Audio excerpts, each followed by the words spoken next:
Welcome Exile, Cash here, and this time I bring you a Thunder and Multi-Strike boss killer based on the champion Ascendancy and the Brutus led sprinkler weapon.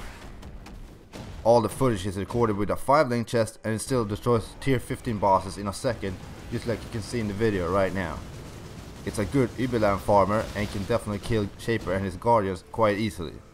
The champion Ascendancy is seriously just so damn good right now, I just can't stop playing it.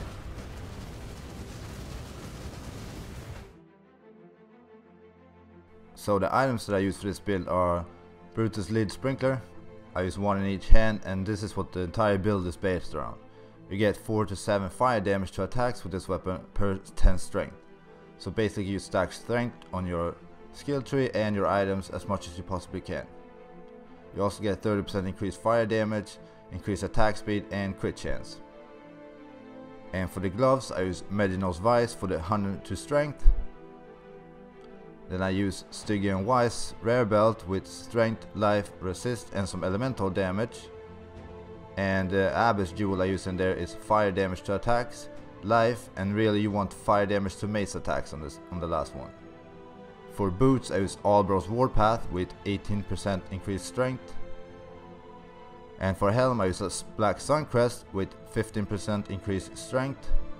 The enchantment you want on there is 3 additional projectiles for Molten Strike.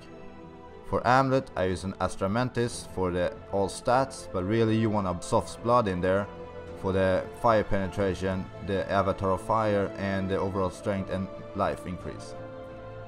For chest I use a Belly of the Beast for the life and resist. And rings I use an Opal ring with elemental damage, strength, fire damage, life and a bit of res.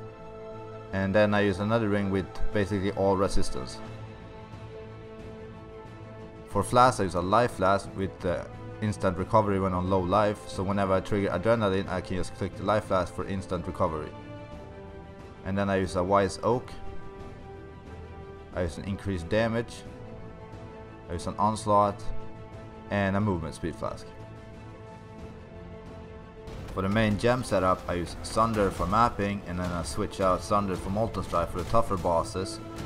And with Thunder and Molten Strike I use Concentrated Effect, Elemental Focus, Elemental Damage with attacks, and Multi-Strike. If you can get a 6th link, then the last slot I would use a Fire Penetration gem for extra damage against bosses.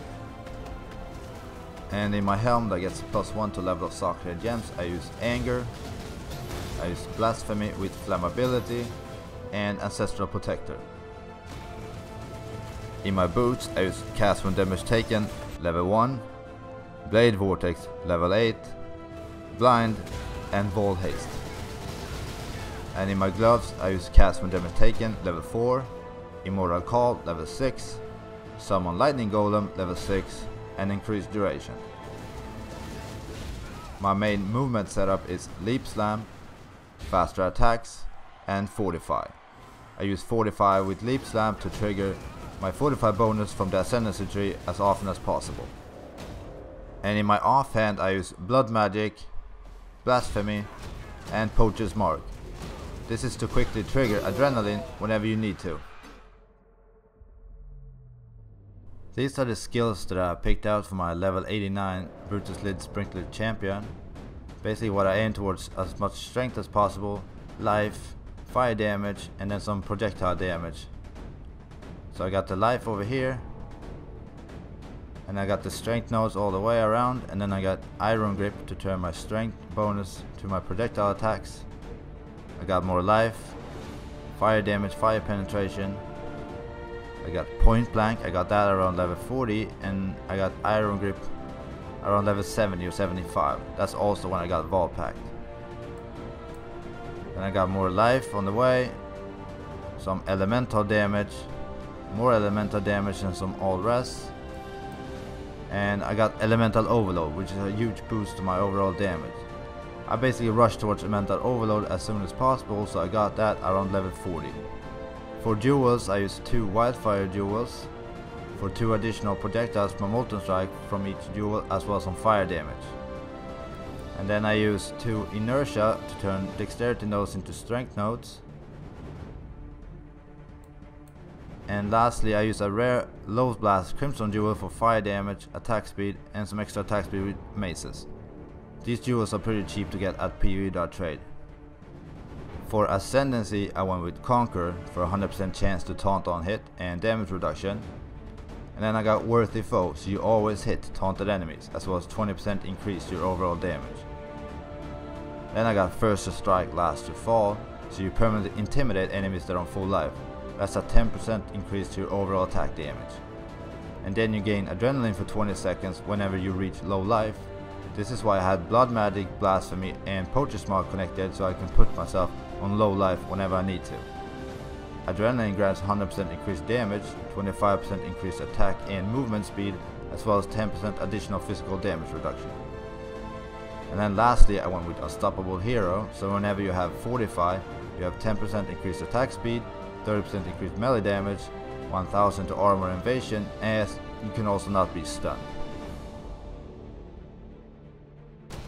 For Pantheon, I went with Soul of Solaris for damage reduction against single target and bosses. You also get reduced elemental damage and take no extra damage from critical strikes if you've been crit recently. The only one of the major gods I wouldn't take is Soul of the Brine King, since you're already immune to stun while Fortify is up. For minor god, I went with Soul of Gruthkul for the additional physical damage reduction, as well as that after you've captured Arabics, enemies that hit you have 8% reduced attack speed. You can use either one of these minor gods that you want that fit with the map mod or the bosses you're doing. For bandits, I would either help Kratin or kill them all.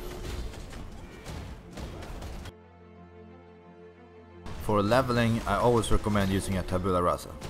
You can start leveling with Molten Strike already from level 1 and then switch to Sunder at level 12.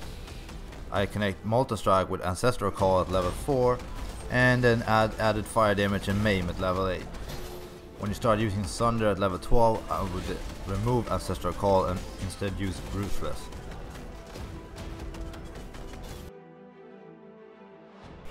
The main pros for this build is the amazing single target damage. You have good survivability and the leveling process is super easy. You can farm Ubelab and the entire build itself is quite cheap. The main cons for this build is that you cannot run Elemental Reflect mods. Map clearing itself is not the fastest, and if you want to get 6 Link Belly of the Beast and Soft Blood, the build starts to get more expensive for the endgame.